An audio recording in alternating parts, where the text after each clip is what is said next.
Well, hello there, Meow Mentors. It's Cat Lady Justin, and this is the Kitty Boss, where we pick, pamper, and protect your practically perfect pussycat for a lifetime of unconditional love. We have a special episode this month because it's Dr. Rachel Geller and myself, of course. But we have a special surprise guest for you, and I'm excited to bring her on. So without further ado, let's first bring on my co-host with the most, Dr. Rachel Geller, one of the world's foremost cat behaviorists. Dr. Rachel, how are you this month? I'm doing very well and even better now that I'm on the Cat Lady Justin show. And surviving the heat waves, because we had our summer here, our British summer, which lasted about a week, where it was quite hot, about 85 degrees max, which I know sounds like nothing to Nicole, who's from San Diego, who you'll meet in a minute. But that's quite sweltering for here, and a week is a long time. Almost pulled the air conditioner out, but not quite.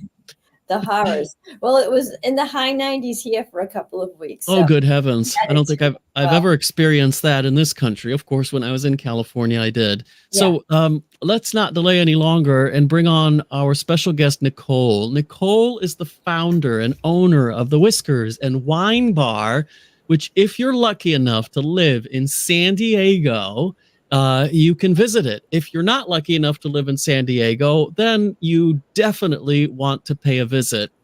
If you're in California, it's worth the trip down there. I have been to San Diego a few times. I think it was before you opened the Whiskey and Wine Bar, but I haven't been in a long time. So what a lovely concept to have. And if you don't mind, I would like to put you on the spot and have you tell us a little bit about Whiskers and Wine Bar in San Diego. Is that all right?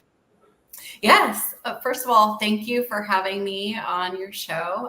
It's nice to meet both of you, and it's a pleasure to share information about Whiskers and Wine Bar as a small business in San Diego. We're actually about to hit our 2-year anniversary on the 26th of August. So we're super excited about that. It was a long journey to get there. I don't know how much time you want me to spend on it, but I was in corporate America HR for over 22 years and came upon a cat cafe actually in Charleston, South Carolina, called Pounce.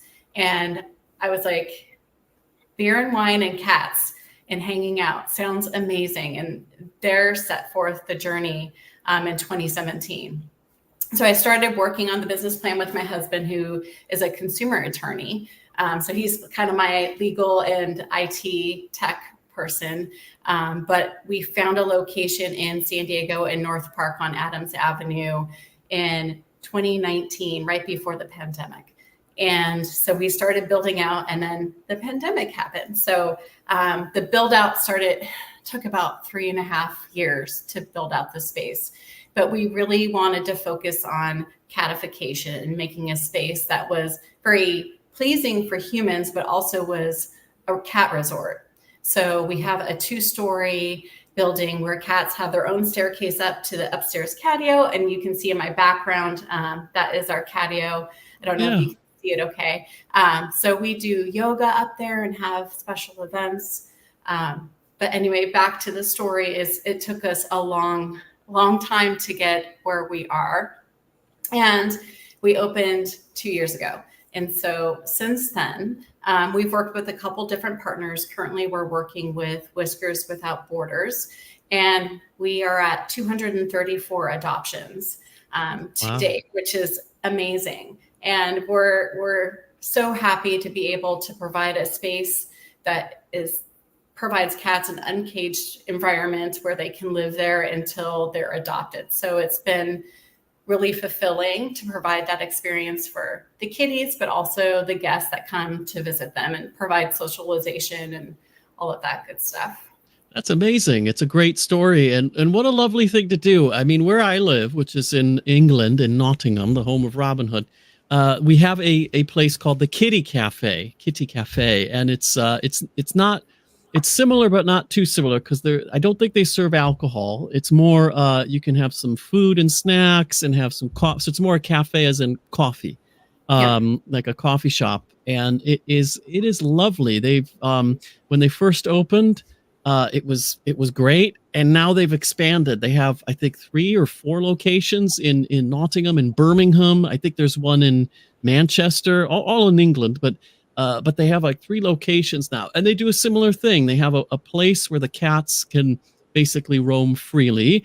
They have a little place they can escape to if the humans annoy them or whatever. They go their own place. They have their medical care, obviously, is all fully paid for and funded through the way you pay to have access over there. And they're adopted, and they're very careful who they adopt to. It's not anyone can just come in and say, oh, I'll have that one. They're careful with it, as careful as can be. So it's a really lovely concept. I looked at it and said, I wanted to open a cat cafe, because the first one I ever saw was in Paris, France, because my mom's French, so I'm half French. And I think it's shut down since, but they used to have this really cute cafe. It was in like this cave-like atmosphere in a old French Parisian building, and the cats would just wander, and it was awesome, and I loved it. And I thought I'd like to own one of these, and they beat me to it, and they do a fantastic job. So it's great. And yours is unique in that it's a whiskey and wine bar, and you said there's also a space for people to do yoga. And do the cats ever join in? They do. Actually, they get super involved. And so, yeah, I think one of the things that's unique, as you mentioned, is that we were very lucky to get a full liquor license. And so that also meant we had to be a bona fide eating establishment, which means we had to kind of build out a space to also provide food for guests. So people can enter in, and we provide them the rules, right? So you can't just enter and walk right into the cat cafe. We have to separate off because we have food and drink. And when they enter, they can bring their food in, but we can't serve it because there is like kind of a separation with managing, like in the industry, you have to manage like the food and cat situation compared to. Yeah, that reminds me. There used to be one in a city called Leicester, which is about 34 minutes south of here, on the way to London, and they shut down since. Because you'll never guess what they did. I think I mentioned it once a couple of years ago to Dr. Rachel, because I never went there. They would have the food and everything just normal. And the litter boxes would be under the tables where you're having your coffee. I'm like, wow, that's pretty gross to have a litter box under the dining, or the coffee table where you're trying to eat and have your coffee. That's weird. But they didn't last very long. The one here, I think probably the legislation's different, and so they do serve the coffee and the food or whatever you want as you are doing that. What they do is they have to put these little nets sometime on top of the food to cover it so the cats don't go, because they will go and try to steal the food off your plate. So, which I think is just adds to the fun, in my opinion. But from a food hygiene perspective, it works for here, for England. It might not work for the California regulations. Yeah. So the customer has to bring their own food in. We do provide like a tray for like in a cover if they want it. And also speaking to like the litter boxes, we have similar to what you're speaking about, we have what we call the cat cave. So the cats have a separate area that is separate from the lounge where they can escape if they need a break from customers, where they have bedding, they have our litter robots and that sort of thing. So they have food, bathroom, all of that separate from like the human area. And then we also have a very high filtration system such that it's pulling out a lot of the dander in the air and that sort of thing. So a lot of people ask, I have allergies, can I come in? We do try and do as best we can to provide a great environment and experience for the customer. And then again, the kitties, like bathroom and food and such, is like kept separately. So yeah, and if you ever see anyone like dropping like this little pill into your champagne or your beer or whatever, it's not roofies. It's probably an antihistamine. It could be. Yeah. And I mean, we try and educate as much as possible. And we tell people like the cats aren't 21, so don't give them any of your drinks. And, we try to, don't feed the cats because it's not good for their health. So we have a set of rules that we go through with all the customers that come in. Yeah. Yeah, because I was going to ask. I mean, do you ever have a problem with like someone like a drunk person and a cat and being inappropriate? Is that ever an issue? So the reservations are 75 minutes. So it's not like you're coming out and getting super drunk. Although there has been a few people that have come in and have probably had some drinks before they came in. And we go through the rules, which is like, don't pick up the cats. Like they have their own toys, don't use your hands and a lot of things like that. But if there's an issue, we've always said to people, the cat's health and welfare is number one. So we don't have an issue with kicking someone out. Generally, someone just needs some guidance and reminders.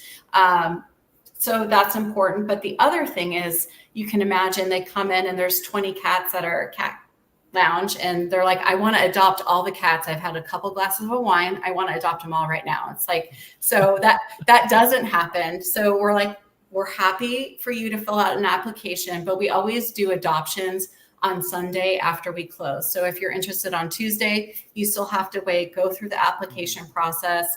Our partner reviews all of the applications and make sure it's a really good fit for kitty and for human. And then if they're approved, they pick up on Sunday. And that's also when we get new kitties in. So we try and have a process whereby it's not as stressful bringing new cats in. So cats go out, new cats come in, and then we don't open again until Tuesday at 4. So we have almost 2 days for new cats to adapt and kitties that are already there to also get adjusted. Yeah, that makes sense. Dr. Rachel, from a behavior perspective, that does make sense, right? To have a regular schedule, to have the regular. So adoption day is Sunday, new cat day is Sunday. New cats don't come in on Monday, Tuesday, or whenever, haphazardly.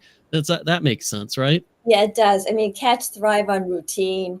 Cats love predictability. They don't like to be, blindsided by anything. And they really are great with picking up our schedules, our routines, and matching their lives to our lives. So yes, so this is perfect. So anytime that, each week, what's going to happen on each day is really keeping that the same, not changing, predictability, routine. That's all the perfect environment for a cat. They really like to know what's going to happen when, and they do learn. They don't really count the passage of days and time the way we do, but they do learn to adapt and react to our schedule. So keeping everything very consistent and really staying glued to that schedule will really result in making your cats happier, which it sounds like they are. Yeah, it does sound like it. I mean, that's the problem I have is my schedule tends to change quite a lot. So I have trouble having a regular schedule myself. So my poor cats, they do get a bit stressed by that, to be honest. So yeah, it sounds like your environment, Nicole, is less stressful than my home. But anyway, that's a whole other story. So yeah, that sounds good. Do you have any questions you want to ask Nicole about the cafe, or do you have a trip planned to San Diego anytime? Are you going to California? Are you asking me? Yeah. I want to give you a chance to talk to Nicole. I get it. Okay. No, I mean, I think that having a cat cafe is just really a lovely idea because, the more cats we can save, the more lives we can save, the better it is for both cats and people. I mean, none of us, whether we're cat lovers or not, none of us likes the idea of having to kill an animal simply because the shelters are full, there's not enough space. And certain times of the year, the shelters really are full. Right now here in the US, we're in kitten season, and most shelters have to close their intake for a while because they're so overcrowded. So having a cat cafe is yet, one other way that we can safely get cats into loving adoptive homes. So that's always the goal. And it's just another fun way really to save cats' lives. So, when you think about it, even if people maybe don't necessarily want to adopt, but they come in, they interact with the cats, that's a plus too, because the cats are getting socialization, they're learning about trusting different people. And when a cat trusts humans in general, rather than a specific person, that also enhances the possibility of an adoption. Definitely, yeah. And Nicole, I wanted to ask you, do you ever have any behavior issues with the cats? Yeah, I mean, for sure. So there's going to be cats Part that of come having in. cats, right? Yeah. I mean, cats are going to cat, right? And they're all so individual. And there's definitely is kitties that are not a good fit and or they need time to adjust. So we have had cats that you can just tell it's not the right environment for them being in a community cat situation. And so in those cases, they have gone back to foster. In other cases, we've had very shy kitties that will go into what, like I told you about the cat cave, and they'll spend time in the cat cave for a while, but we have regular volunteers and employees that interact with them daily. And so they get socialization, and we've seen such a good change. And it can take, maybe it's a month and a half, and they slowly start to come out. They start to interact with guests, and we see a wonderful adoption experience. And even if they're not coming out, we'll do special introductions with guests, or we have a kitty that is in the cat cave. We'd love to take you in there. It's not glorious because it's a cat cave area, but we want them to have that experience. And they're very sweet, but they just might be shyer. So Yeah. we always monitor daily what's happening with the cats, because again, their welfare and their well-being is really important to us. And so we monitor that and make sure, okay, what do we need to do? Is there something that we can do differently? We've brought in even the Jackson Galaxy drops to help with introduction of new kitties, to help them adjust. And that's helped at times. So we've learned a lot in 2 years, and there's been, sometimes you have pee issues, right? Where it's territorial. And so it's what's going on? How can we change that? And we do the best we can. And in the most part, I think we manage it quite well. And like I said, we've learned a lot in 2 years. That's great. Yeah. And so how do you, I'm just curious because I know how they do it here, in this kitty cafe near me. They have they have sort of an entry fee, and that entry fee is what covers generally their vet bills and all of the well-being stuff. Yep. The price you pay for the food and drink is all for the overheads of the store. But they have they call it a welfare charge, because that's what pays for the veterinary care for the. So how do you manage those things at your bar, the Whiskers and Wine Bar? So it's a $30 fee for 75 minutes with kitties. And that's generally for a general lounge session. So you're just coming to hang out, and or if you want to do cat yoga, it's also the same amount of fee. And that does cover a lot of the overhead costs. When a cat is adopted, all of the fees go to our nonprofit partner, Whiskers Without Borders. But we are providing for a lot of the care overall. And so it does help with that. And then obviously the drinks and all of that stuff also just helps to go towards the small business to keep us going. Yeah, no, that's cool. You reminded me of the cat yoga.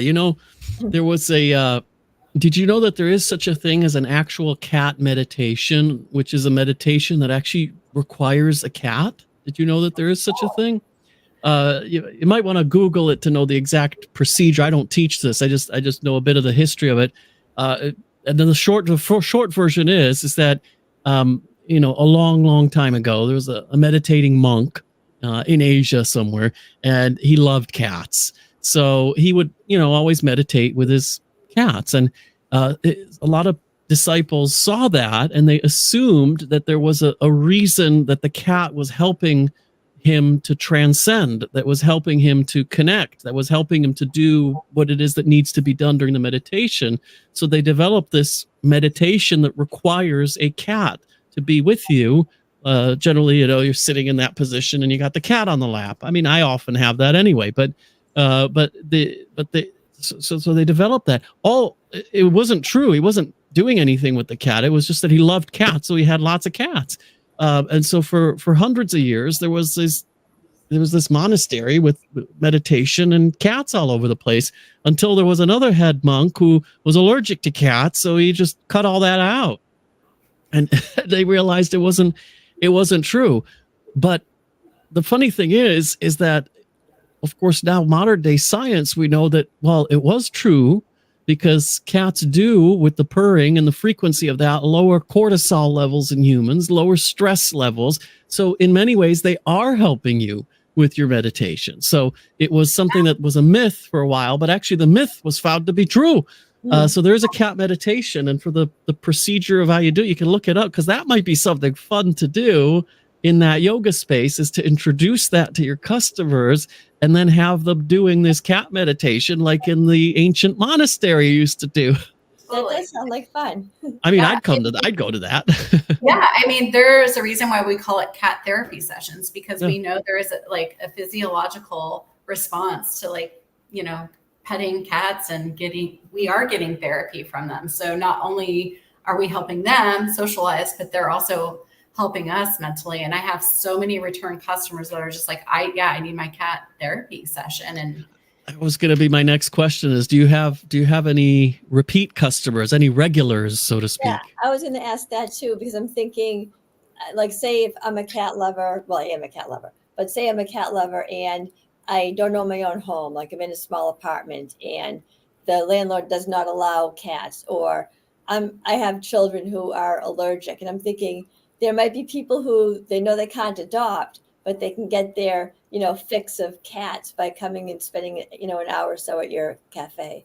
For sure. Yeah. We actually have a very high percentage of return customers, and we have a couple of programs. One is called the Crazy Cat Person Package.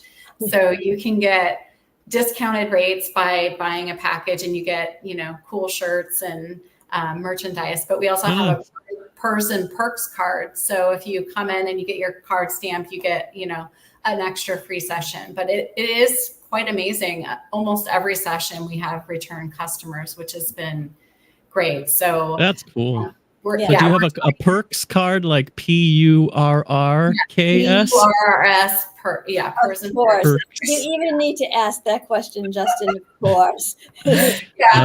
We take advantage of all of, like, the puns. I mean, if you looked at it, then you'll see, like, Meow Mosa, Meow Teeny, and, and then do you have is this a subscription? Do you have like for, I don't know, $20-$50 a month or whatever, you have a subscription and you get your card and you can come in and, like, a plastic sort of, WWB card, the Whiskey Wine Bar card, and you come in and gives you, like, I don't know, slight discount and other things? It's like buy 5, passes for the price, you get 7 for 5 or 13 for 10, and you get all this extra. And then we also, on top of that, do the Purrs and Perks cards. So you can kind of get a double bonus if you subscribe or get the card. That's cool. Hang out. Yeah. Well, I know if I lived in San Diego, I wouldn't be missing out on subscribing and coming and stalking your cats. Yeah, that's a great opportunity for people who can't have their own. And I love all the cat puns. I remember one time I was working with a client and she said, you're asking me so many questions, because I was trying to, figure out what was going on. And I said, yes, I'm a regular Purlock Holmes. Yeah, you have to take advantage of all of it. You really do. Yeah. Or you could say I'm a Purlick Holmes. Sherlick. For sure. Yeah, there's a real estate agency here called Katie Homes. Oh. That's a pun. Not a cat related one, but I just found that funny as she's not that famous that you would rely on that pun to do it. So I always found that unique, because she's a famous actress, but not that famous. It wasn't like Audrey Hepburn or something. It was just, she was not bad, but it's like, okay, it's still around, it still exists, so they must have done something right. But anyway, so Nicole, do you ever have need for a cat behaviorist? Have you ever called? I mean, Dr. Rachel's services aren't for sale, so I'm not trying to sell you on Dr. Rachel, but do you ever have you ever had a need to call in a professional cat behaviorist to consult on some issues?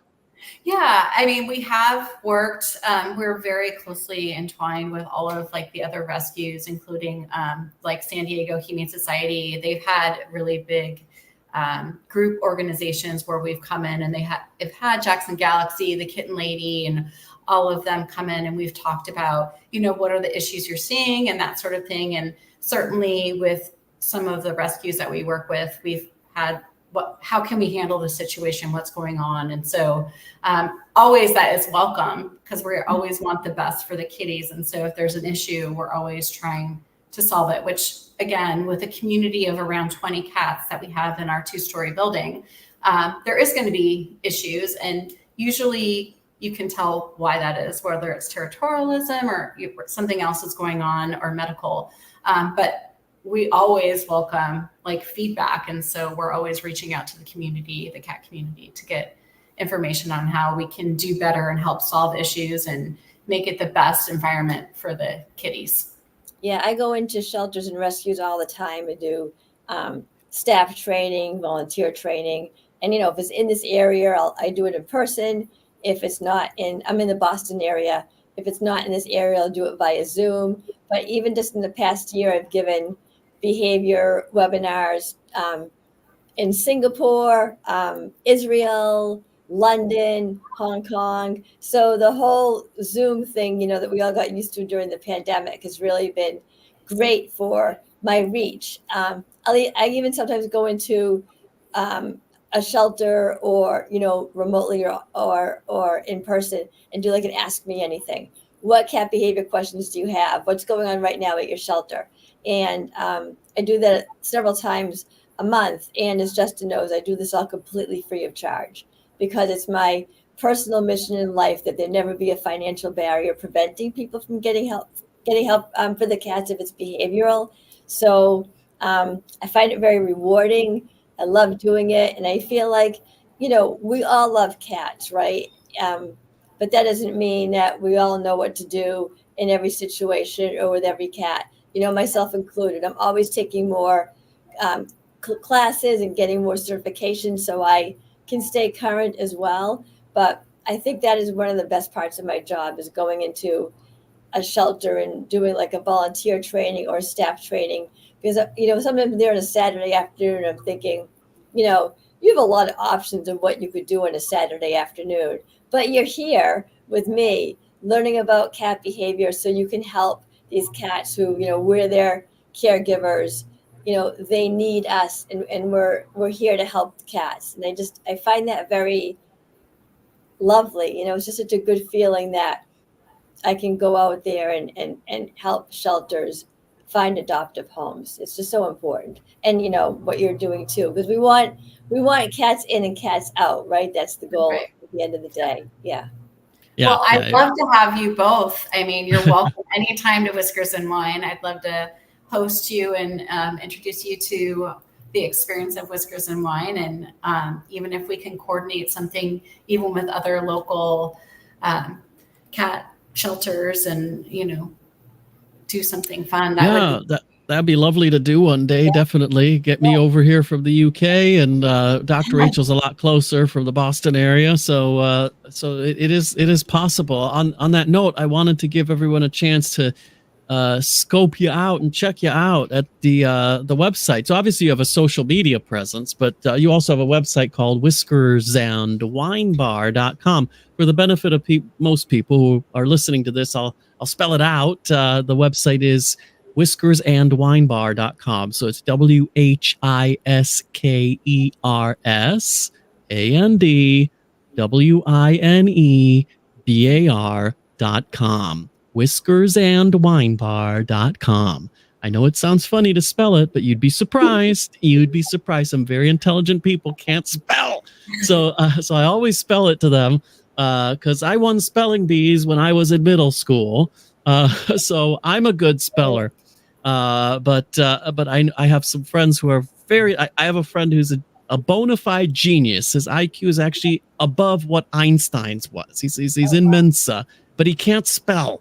So I'm like, that always boggles my mind. You're smarter than Einstein, but you can't spell. So it just goes to show you, it's not a sign of intelligence. It's just a sign of how, I guess, anal you are or something. I don't know. I don't know how our brains work, but I don't know that part of things. But I never knew how many spellings there were of Rachel orange color until I started, doing this type of work. Wow, there's a lot of different ways you can spell it. That's right. Yeah, there's a lot of ways. And I know quite a few Rachels, and you and my aunt Rachel are the only ones that spell it with a Rachel. The other ones I know have the additional A in there, but sometimes it's EA and sometimes it's AE. And they're both, you can't use that little mnemonic A before E, except that you can't use that with Rachel because they're both fine. They're both, just depends kind of. Rochelle and Raquel, you'd be surprised. Rochelle, I can understand because obviously if I was a French speaker, I'd be like, your name is Rachel Guerre. It'd be Rochelle, but as a English speaker, it's pretty much Rachel. I don't know of any Raquel that spells it like you do. But in any case, I encourage everyone to check it out. whiskersandwinebar.com. It's a cool website. If you're in San Diego, it's definitely, don't miss that. That's just like the place to go in San Diego. It really is the coolest thing. Once you see the pictures, or just go on social media and find it, you'll see. Yeah, you're gonna be like, I want to go there. That's so much fun. Because I've been to cat cafes where you have coffee. I haven't been to one where you got a little wine going on. I certainly haven't been to one where you can do a yoga class. That I've not done. So it's definitely an experience I'd like to do, very much. and think about that. That meditation class. That might be fun to introduce that. And then the next time you're on the show, you'll be dressed as a guru, because you'll be here teaching the cat meditation at your cat ashram upstairs at the Whiskers and Wine Bar. For sure. That would be funny. Totally, yeah. We've done some sound healing, so where it's just instruments being played, and the cats actually get super into it, which is. They will respond to different sounds. I know, because I play piano. And I actually have my piano tuned at the way they used to tune it back in the days of Beethoven and when he was still alive, which is actually a lower frequency than the way they tune pianos today. I don't know exactly when that was changed, but it was changed at some point in the 1900s. It was changed, and the piano tuned like old school way. My cats don't mind so much, but when the piano was tuned normally, the cat hated it. They were scared of it. They'd run away. So there's something about the harmonics and the frequency and cats are obviously very sensitive to that. There's even an audio track. What is it called now? It's called Ambiology Pet Waves. I don't own. I bought it, so I mean I don't sell it. You're gonna have to look it up on your Apple iTunes or wherever. But it's a like a 1 hour track of some calming music that's calming for cats, but it's also calming for humans, and it's based on the frequency of the purr. So it does have a bit of that purr vibration on the background, but then it has some musical overtones, and it's really nice. I do recommend it. I like it. My cats like it. I like it. It's a nice track, but cats are very sensitive to all things frequency related. You can even use your voice if you can modulate it to a frequency and go like and some of them the cats will respond to. When you did that. Yeah, see, there you go. he perked up, and if I were to continue with that for a while, he would respond to it. Whether and you can do it so that it agitates the cat, and you can do it so that they kind of calm down. Or if they're, like I'll do it sometimes with my cats, if they're having a little spat, they don't ever fight or hurt each other, but there'll be some hissing once in a while. I'll do that, and it'll kind of break their little row, so to speak. It'll get their attention, and they'll stop doing that. So it is fun. I don't know. It's fun to play with these things. And we have a mutual contact who's also in England, by the way, who does cat like chakras. So the chakras of the human body. She has a little map of the cat body and the chakras on the cat, and she'll do all these remote sessions and in person if you're here in the UK somewhere with the cat chakra. It is quite fascinating. She wrote a book on cat chakras. I can't remember the exact title right now, and that's not the point of the show, is to sell you someone's book. But it's, I think it'll be fun, and if you're into that kind of stuff, I think you'd enjoy having a look for it. I think you'll find it on Amazon or wherever. But if not, if you struggle, just let me know. I can always find it for you. But yeah, so that's lovely to speak to you, Nicole. Is there anything you'd like to leave our listeners with? Yeah, I think one I would like to say, we have a great group of volunteers that also help and support the kitties, and it's a fun place to volunteer at. And so we usually have volunteers 3 times per day to not only give time to take care of the kitties, but to also help socialize them. And so I want to give a big shout out to them because they really make a big difference.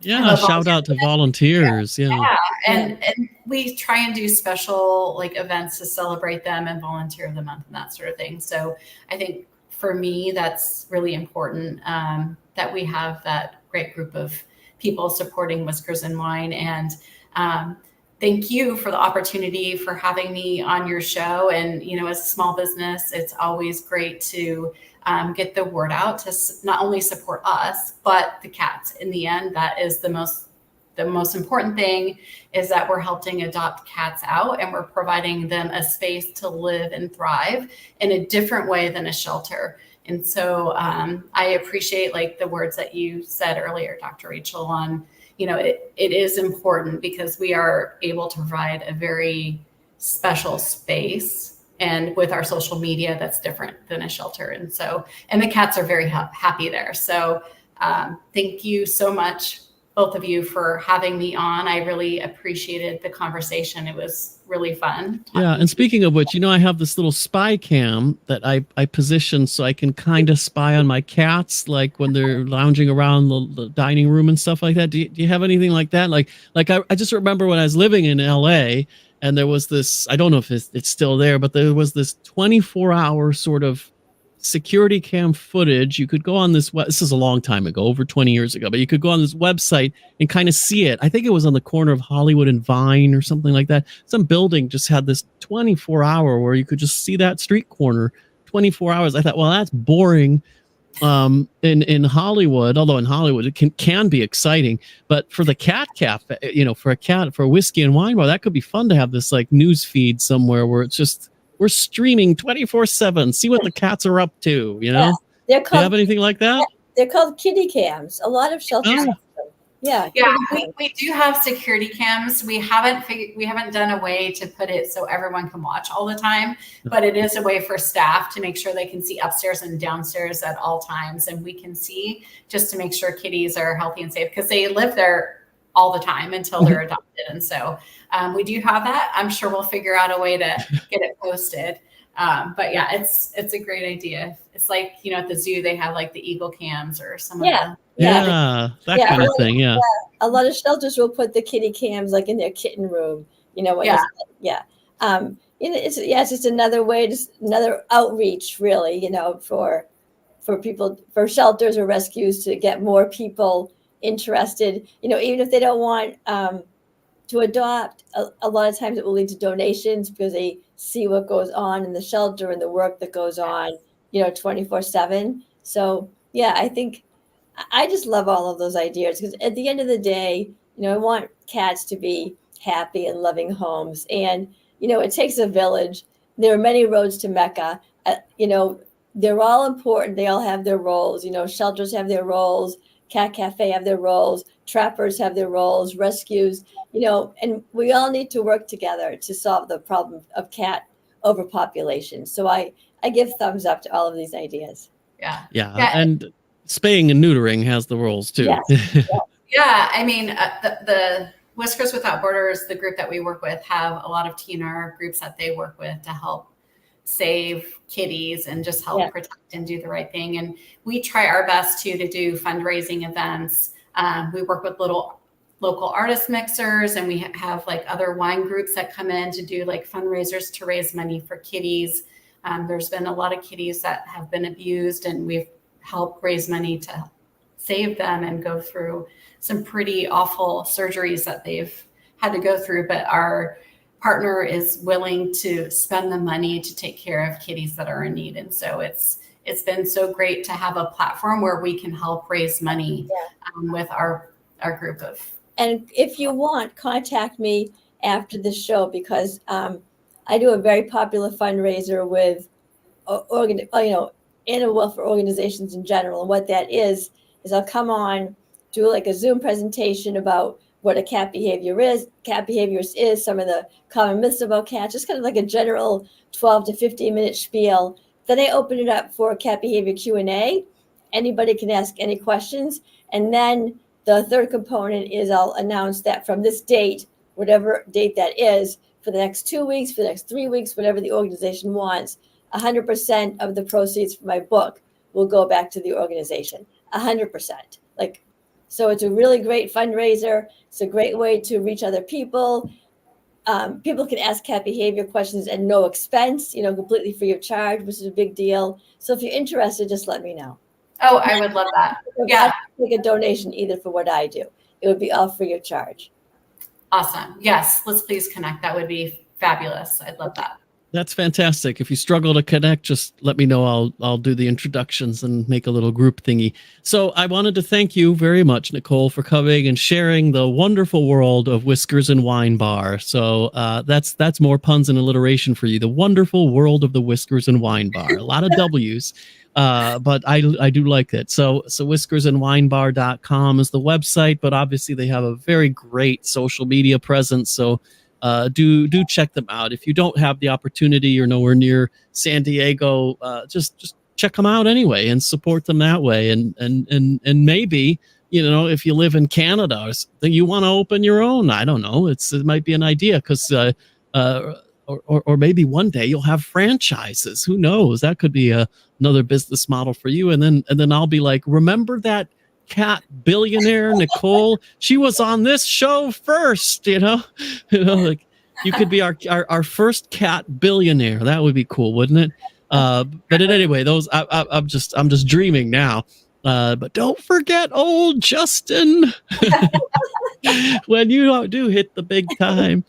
So in any case, thank you very much for coming on the show, for sharing what you do, for surprising us with not just, it's not just just some place with cats and some wine, but there's some cool stuff happening there, like yoga and other things as well. So it's been really fun to get to know you. Thank you very much, Nicole. And Dr. Rachel, thank you as well for everything that you do, and for coming every month and doing this catch up with us. There's another pun for you. Another catch up with us, which we always enjoy and we always love. So I will, say goodbye to you too, and catch up with you after I close the show. Okay, thank you. So guys, this is Cat Lady Justin, and this is the Kitty Boss, where we pick, pamper, and protect your practically perfect pussycat for a lifetime of unconditional love. Thank you for tuning into our show and finding out about the Whiskers and Wine Bar in San Diego. And tune in next month, where we have another special surprise guest for you. And wait until you see what he's all about.